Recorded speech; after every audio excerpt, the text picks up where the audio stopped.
Sa mundo ng pag-ibig at mga lihim, may mga kwentong hindi basta-basta na ikukwento. Pero dito, ibabahagi namin sa inyo, Welcome to Filipino Romance Chronicles, ang tahanan ng mga kwentong puno ng pagmamahal, tukso at pagtataksil. Handa na ba kayong sumilip sa isang kwento ng matinding damdamin at hindi mapigilang pagnanasa? Simulan na natin ang kwento. Ang gabi ay tahimik, pero ang katawan ni Marites ay sumisigaw ng matagal ng kinikimkim na pagnanasa. Sa madilim na kwarto, nakahiga siya sa malambot nilang kama. Malamig, malawak, ngunit walang init ng isang tunay na kasama. Mula sa kabilang pader, maririnig niya ang mahinang pagtulog ni Hector, ang lalaking pinakasalan niya pero matagal nang tumalikod sa kanya bilang isang babae. Nakaangat ang laylayan ng kanyang silk nightgown habang ang kanyang daliri ay dumudula sa sariling katawan, pilit pinupunan ang kakulangang iniwan ang kanyang asawa. Ang bawat paghagod, bawat kiliti ay paalala kung gaano siya katagal nang pinabayaan. Ilang taon na ba? Ilang taon na siyang nagkakasya sa sariling mga kamay, sa imahinasyong pilit lumilikha ng init na hindi niya maramdaman mula kay Hector? Mariin niyang pinikit ang mata, hinahabol ang sensasyong minsang ibinigay sa kanya ng kanyang asawa. Ngunit kahit anong gawin niya, hindi na niya maisip ang mukha ni Hector. Dahan-dahan, bumilis ang kanyang paghinga, ngunit bago pa niya marating ang rurok ng sariling kaligayahan, isang tunog ang pumunit sa katahimikan. Napatigil siya, hawak pa rin ang sariling katawan. May bumagsak sa sala. Bumangon siya, dinadama ang pagbilis ng tibok ng kanyang puso. Dahan-dahang lumapit siya sa bintana at sumilip. Doon niya nakita si Michael. Nakatayo ito sa may pintuan, nakahubad ang pang-itaas, pawisan, at kakadating lang mula sa mahabang biyahe pa uwi para sa kanyang summer break. Hawak niya ang kanyang duffel bag, ang matitigas niyang braso, kitang-kita sa mahina, ngunit sapat na liwanag mula sa labas. Biglang napalunok si Marites. Hindi niya inaasahan ang pagbabagong bumungad sa kanya. Sa harap niya ngayon ay isang ganap na lalaki. Malapad ang balikat, matikas ang katawan at nag-uumapaw na karisma. Nakaramdam siya ng kakaibang init na hindi niya dapat maramdaman. Pilit niyang kinalimutan ang maling ideya sa kanyang isipan, pero hindi niya maiwasang titigan ang anak ng kanyang asawa. Matapos ipasok ang gamit, naglakad si Michael papunta sa kanyang kwarto.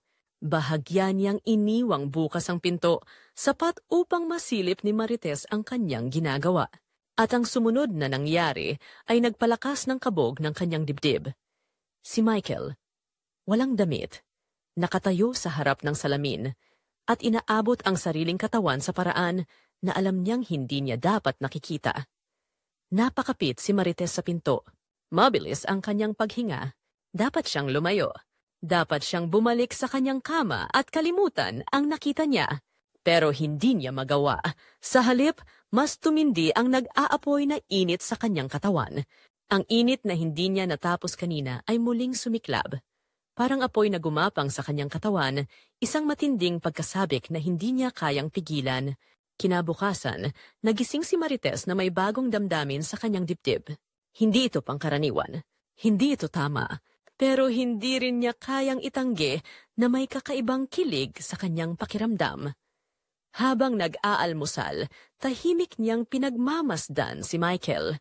Nakaupo ito sa hapagkainan, walang suot na pang-itaas, ang matikas niyang dibdib at braso ay kitang-kita.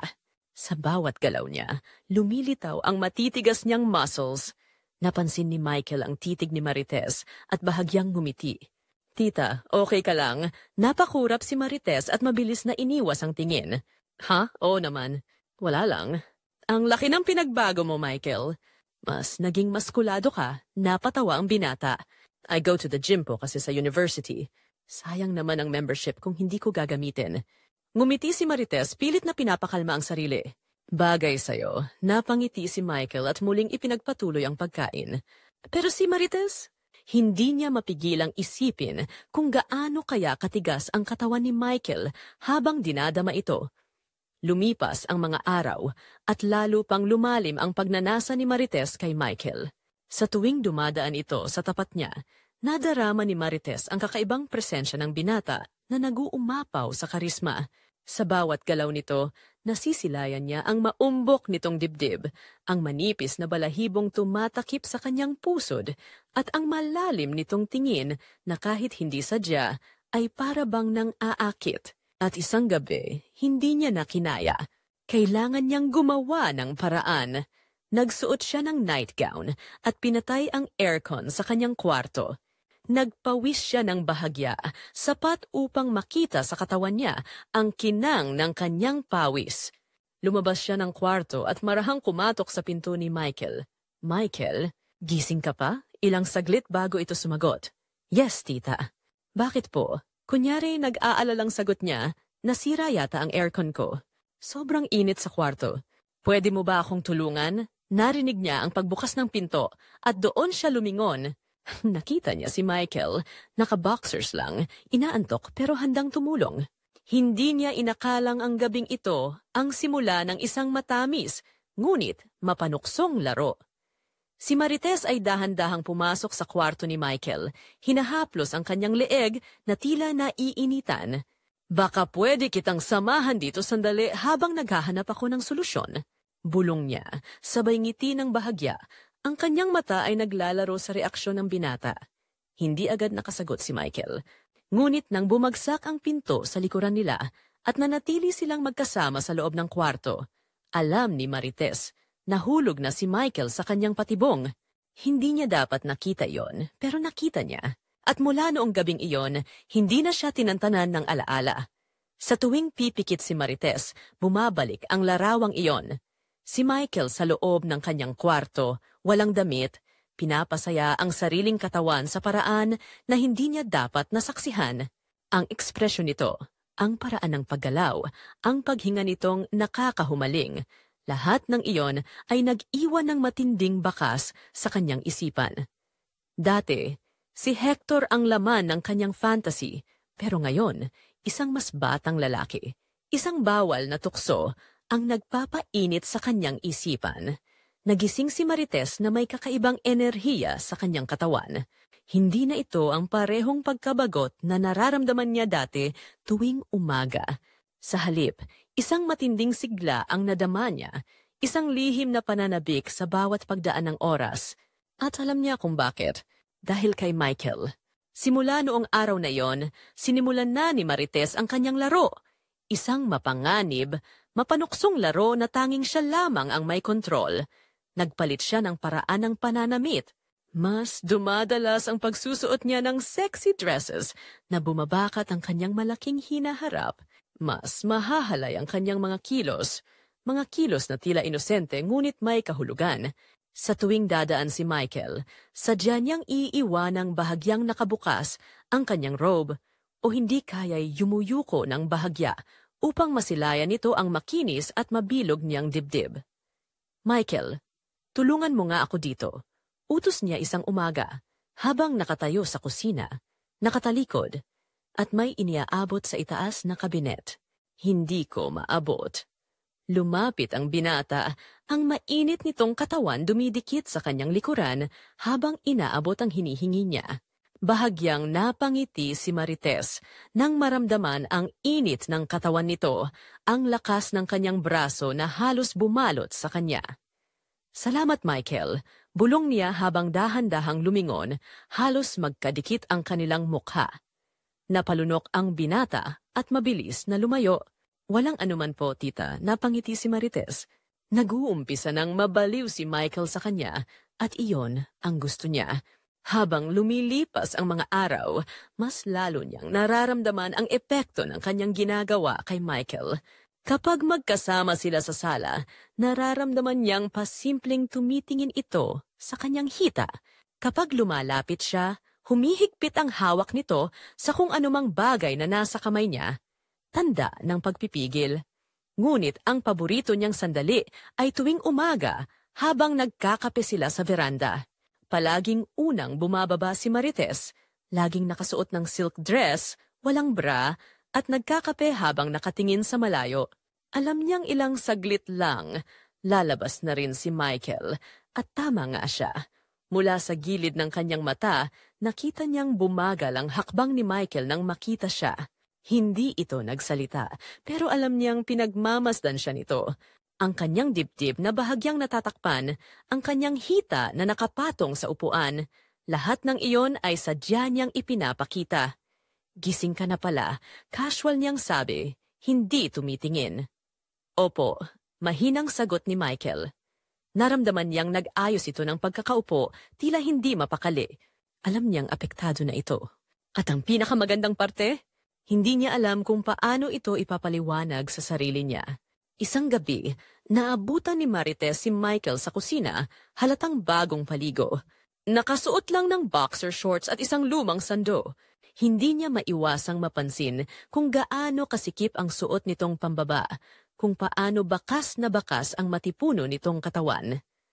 Michael, tinawag niya habang hinuhugasan ang isang baso.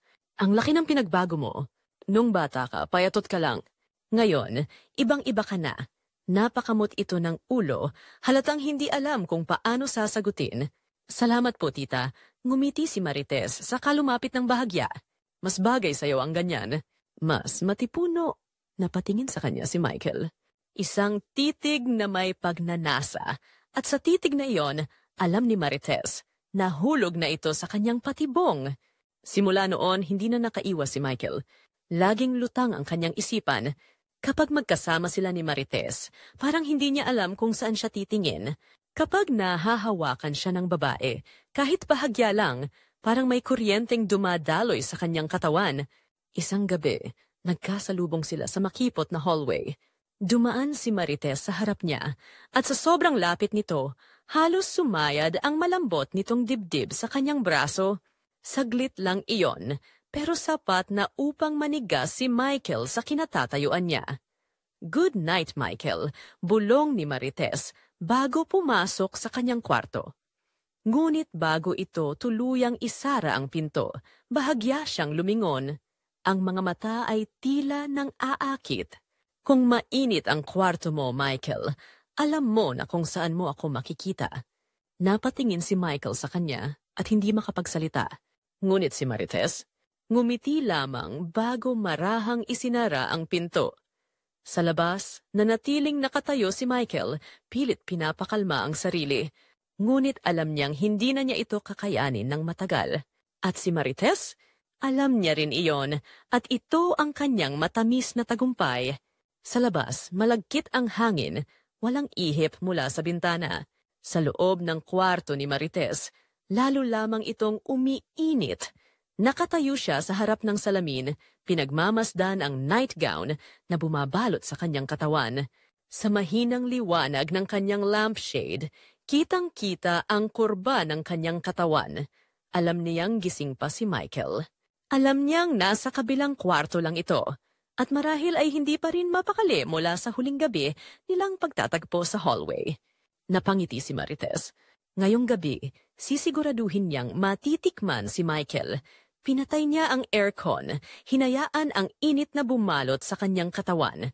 Kinuha niya ang isang panyo at marahang pinunasan ang kanyang dibdib. Tumingin siya sa salamin, tinitigan ang sariling anyo. Isang babae, isang madrasta, ngunit higit sa lahat. Isang mapanganib na tukso, dahan-dahan siyang lumabas ng kwarto at tumuloy sa kwarto ni Michael. 3 mahihinang katok, Michael. May ilang segundong katahimikan bago sumagot ang binata. Opo, tita. Ginamit niya ang pinakamapang-akit niyang tinig. Pwede mo ba akong tulungan? Sira yata ang aircon ko. Sobrang init sa kwarto. Narinig niyang bumukas ang pinto. At nang lumabas si Michael, nawala ang lahat ng kanyang depensa.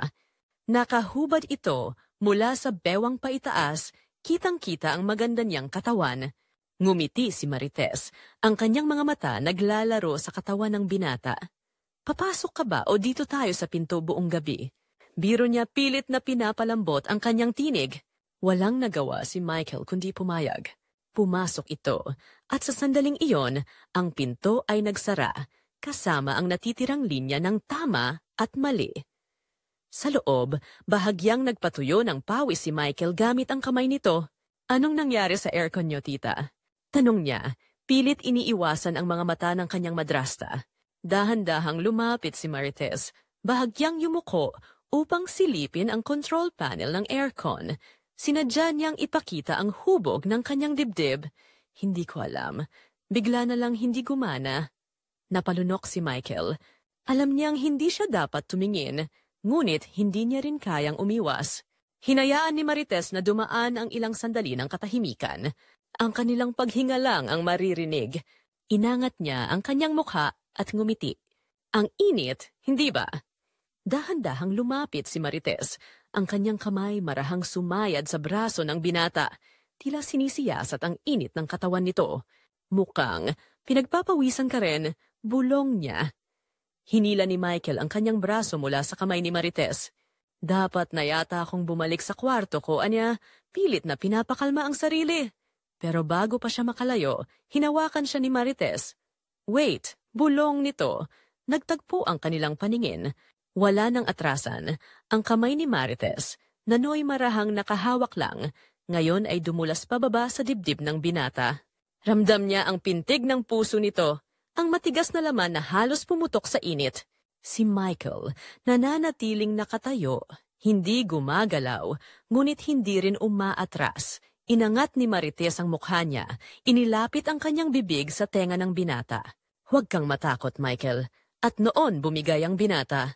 Nagtagpo ang kanilang mukha, isang halik na nagsimula sa pag-aalinlangan, ngunit natunaw sa init ng pagnanasa. Ang kanilang mga katawan, sa unang pagkakataon, ay nagdikit sa paraan na hindi na nila kayang itanggi. Ang mga susunod na sandali ay parang bagyong sumira sa lahat ng bawal. Ang kamay ni Michael ay natagpuan ang katawan ni Marites. Hinahanap ang bawat kurba. Ang bawat bahagi na matagal niyang pinagnasahan, ngunit pilit iniiwasan. Sa gabing iyon, hindi na lamang sila madrasta at anak-anakan. Ang linya ng tama at mali ay tuluyan ng nawala, at ang init ng kanilang lihim ay nagsimulang bumalot sa kanila. Sa dilim ng gabing iyon, natutunan nilang ang bawal ay hindi lang tukso, kundi isang kasalanang masarap ulit-ulitin. Sa sobrang sarap, hindi nila napigilang mapahiyaw sa lalim ng pagnanasa. Hindi lang ito nangyari ng isang beses. Hindi lang ito isang gabi ng pagkakamali. Simula ng gabing iyon, hindi na natapos ang kanilang bawal na relasyon. Sa tuwing wala si Hector, nagiging paraiso ang bahay para sa kanila. Sa umaga, nag-uumpisa ang tukso sa mga makahulugang tinginan. Sa hapon, palihim na pagdikit ng kanilang mga katawan. At sa gabi, kapag ang buong mundo ay tahimik, walang sino mang makakapigil sa kanila. Sa simula, akala ni Michael na kaya niyang kontrolin ang sarili niya. Ngunit habang tumatagal, lalo siyang nalululong sa init ni Marites. Hindi lang katawan niya ang bumibigay, pati ang kanyang isipan. Alam niyang mali ito, pero hindi niya matanggihan si Marites. Sa bawat oras na magkasama sila, lalo siyang nagiging alipin ng kanyang sariling pagnanasa. Hindi na siya makatulog ng maayos. Hindi na niya kayang tingnan si Hector. Ngunit si Marites, walang bahid ng pagsisisi. Sa halip, bawat araw ay tila nagiging mas matapang siya, mas mapangahas. Alam niyang hawak niya si Michael at wala itong magagawa kundi sundin ang bawat kagustuhan niya. At kahit anong mangyari, hindi siya magsisisi. Sa bawat gabi ng kanilang bawal na relasyon, lalo lamang nalululong si Michael sa pagnanasa ni Marites. Hindi niya napansin kung gaano kabilis lumipas ang panahon. Tila ba ang buong tag-init ay naging isang mahabang gabi ng kasalanan. Ngunit dumating din ang umaga kung saan hindi na niya kayang ipagkaila ang katotohanan. Malapit na siyang bumalik sa university. Nakahiga siya sa kama, nakatitig sa kisame. Ang katawan ay pagod, ngunit ang isipan ay gulong-gulo. Sa tabi niya si Marites, payapang natutulog. Ang blanket ay bahagyang nakatakip sa kanyang hubad na katawan. Parang walang nangyari. Parang hindi niya ginugol ang buong bakasyon sa paglabag sa bawat linya ng tama at mali. Hinawakan ni Michael ang kanyang ulo, pilit pinapakalma ang pagkalito. Ano na ngayon? Hindi niya alam kung paano babalik sa normal. Sa school, sa kanyang dating buhay, isang buhay kung saan hindi bahagi si Marites, kung saan walang gabing puno ng init at lihim na pagnanasa. Ngunit ang mas kinatatakutan niya ay ang posibilidad na hindi niya na magustuhan ang normal dahil natikman na niya ang bawal. Habang si Marites naman ay tila walang pakialam. Nang magising ito, ngumiti lang, walang bahid ng pagsisisi sa kanyang mga mata. Habang si Michael ay naguguluhan, siya ay payapang bumangon. Tila ba isang ordinaryong umaga lang ito? Gising ka na pala, malanding bulong nito, dumadampi ang kanyang daliri sa dibdib ni Michael. Mukhang malalim ang iniisip mo, hindi sumagot si Michael na natiling tahimik, ngunit hindi rin niya maitanggi ang nararamdamang kiliti sa bawat hawak ni Marites. Napansin ito ng babae kaya lalo niyang pinatindi ang kanyang laro. Dahan-dahan siyang pumatong kay Michael, hinawakan ang kanyang mukha at bumulong sa kanyang tenga. "Huwag mong sabihin sa aking may pagsisisi ka?" Napapikit si Michael, pilit na nilalabanan ang sariling damdamin. "Hindi natin dapat ginagawa ito." Ngumiti lang ang babae. "Hindi natin dapat pero ginawa natin." Sa buong araw, hindi mapakali si Michael. Paulit-ulit niyang sinasabi sa sarili na huling sandali na nila ngayong gabi. At pagkatapos ay babalik na siya sa kanyang normal na buhay. Ngunit habang papalapit ang dilim, lalo siyang kinakain ng pag-aalinlangan, habang si Marites, kalmado lang, hindi nababahala, hindi natatakot. Sa hapunan, sinadya ni Marites na maging mas mapang-akit. Sa bawat galaw niya, sa bawat paghawak niya sa kubyertos, may pahiwatig na tila hindi sinasabi, ngunit nararamdaman ni Michael. "Michael," bulong niya habang nakahawak sa kanyang wine. "Sigurado ka bang aalis ka na bukas?" Napalunok si Michael. "Yes, tita." "Kailangan na." Sayang naman, nakangiting sagot ni Marites. "Dahil ngayong gabi, gusto kong ipaalala sa'yo kung ano ang iiwan mo." Pagdating ng gabi, naghintay si Michael sa kanyang kwarto. Pilit iniiwasan ang pagnanasa na muli siyang lumapit kay Marites. Ngunit sa huling sandali, sa huling pagkakataon, siya mismo ang hindi nakapagpigil. Lumabas siya ng kwarto, naglakad patungo sa pintuan ni Marites at hindi na siya kumatok. Binuksan na lang niya ito at naroon siya, nakaupo sa kama, naghihintay. Tila ba alam niyang darating si Michael? Tila ba alam niyang hindi ito makakatiis? Walang salita, walang paliwanag. Hinila siya ni Marites papalapit, hinawakan ang kanyang mukha at dinama ang init ng kanyang katawan. Sa gabing ito, walang iniwang espasyo para sa pagdududa o pag-alinlangan. "Huwag mong kalimutan kung sino ang nagturo sa iyo ng lahat ng yan," bulong ni Marites habang dinadama ang kanyang katawan. Sa gabing ito, walang katapusan, walang hinaharap. Tanging ngayon lang ang mahalaga. Kinabukasan, nang magising si Michael, isang bagong pakiramdam ang bumalot sa kanya. Hindi na ito matinding pagnanasa. Ito ay isang mabigat na tanong sa kanyang puso. Tahimik niyang tinipon ang kanyang gamit, pilit na iniiwasan ang tingin ni Marites. Ngunit nararamdaman niya ang titig nito sa kanya. Hindi malungkot, hindi desperado, kalmado. Sa pintuan, bago siya tuluyang umalis, tumigil siya sandali at tiningnan si Marites. "Hindi mo ba ako pipigilan?" Tanong niya, pilit hinahanap ang sagot sa kanyang mga mata. Ngumiti ito, lumapit sa kanya at hinawakan ang kanyang pisngi. "Bakit kita pipigilan? Alam kong babalik ka." Ngumiti siya, ngunit sa loob, bumabaha ang pag-aalinlangan. Habang naglalakad palabas ng bahay, naririnig pa rin niya ang tinig ni Marites sa kanyang isipan. Ang tukso na hindi niya matatakasan. At sa kanyang bawat hakbang palayo, isang bagay lang ang hindi niya kayang sagutin. Babalik nga ba siya? Tahimik ang buong bahay. Wala na ang mga mahihinang yabag ni Michael sa hagdan. Wala na ang maiinit na gabi ng kanilang lihim. Sa wakas, nagtapos na ang mga mapanuksong sandali. Ngunit sa kabila ng katahimikan, hindi nag-iisa si Marites. Hindi siya nalulumbay, hindi siya iniwan. Sa halip, siya ang panalo sa laro. Nakaupo siya sa beranda, nakatingin sa lumulubog na araw. Hinayaang dumampi ang hangin sa kanyang mukha. Sa isip niya, sariwa pa ang alaala na puno ng kasalanan. Ang init ng katawan ni Michael, ang pagpipigil nito sa una, at ang tuluyang pagbagsak sa kanyang pagnanasa. Napangiti siya. Ano ba naman ang isang Michael kung may darating pang iba? Si Hector walang kaalam-alam. Hindi man lang napansin ang pagbabago sa kanyang asawa. Hindi niya nahalata ang kakaibang ningning sa mga mata nito, ang bagong sigla sa kanyang kilos. Hindi siya nagtanong kung bakit tila mas maligaya ngayon si Marites. Hindi siya nagtanong kung ano ang nagbago. Siguro dahil wala siyang pakialam o marahil, dahil sa tagal nilang magkasama, hindi niya kailanman naisip na ang kanyang asawa, ang babaeng iniwan niya sa malamig na kama gabi-gabi, ay may sariling mga pangangailangan. Habang si Hector ay abala sa mga negosyo, abala si Marites sa muling pagtuklas ng kanyang sarili. Ngayon, hindi na siya ang babaeng naghihintay kay Hector tuwing gabi, umaasang mahahagkan siya nito. Hindi na siya ang asawang tahimik na nagtitiis. Siya si Marites, at si Marites ay hindi na muling magpapakulong sa lungkot. Nang umalis si Michael, hindi niya naramdaman ang pangungulila na iniisip niyang darating. Hindi siya nasaktan, hindi siya nalungkot. Ang relasyon nila ni Michael ay hindi tungkol sa pag-ibig. Hindi ito isang kwentong may masakit na pagtatapos. Ito ay isang kwento ng pagpapanumbalik ng kanyang pagnanasa, ng kanyang pagkababae, ng kanyang kontrol.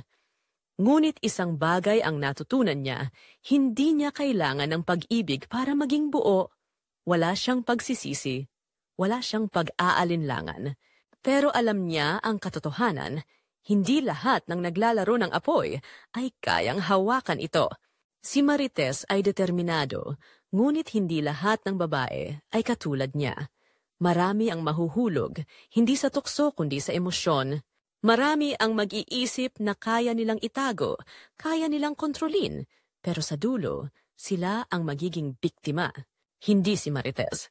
Ngunit para sa iba, ang ganitong laro ay may kapalit. Sino ang mas masasaktan? Ang asawang niloko? Ang lalaking natali sa isang fantasy? O ang babaeng umasa na ang bawal ay magiging totoo? Si Marites ay isang babae na alam ang kanyang nais, at walang sino man ang makakapigil sa kanya. Ngunit hindi lahat ng pumapasok sa ganitong sitwasyon ay makakalabas ng buo. Marahang ipinikit ni Marites ang kanyang mga mata, hinayaang lumutang sa kanyang isipan ang matatamis at maiinit na alaala. Napangiti siya, isang ngiting hindi dala ng pagsisisi, kundi ng kasiyahang batid niyang hindi matatapos sa isang kabanata lang. Napatawa siya ng mahina, isang munting halakhak na may halong panunukso sa kapalaran. Si Michael ay maaaring isang magandang alaala, isang nakalipas na pagnanasa, ngunit hindi siya ang huli, dahil alam niya ang totoo. Laging may kasunod, ang tanong na lang ay, sino ang susunod na mahuhulog sa patibong ni Marites? The end. Hey guys! Thanks for watching hanggang dulo. Sana na-enjoy niyo ang kwento natin today. Kung bitin ka at gusto mo pang makarinig ng mas marami pang kwentong puno ng drama, pag-ibig at lihim, make sure to like, comment at subscribe para updated ka sa mga susunod naming istorya. May gusto ka bang plot twist o kwento na gusto mong marinig? Comment down below. Baka ikaw na ang next inspiration namin. Salamat sa suporta mga ka-FRC. See you in the next story. Stay tuned and take care always.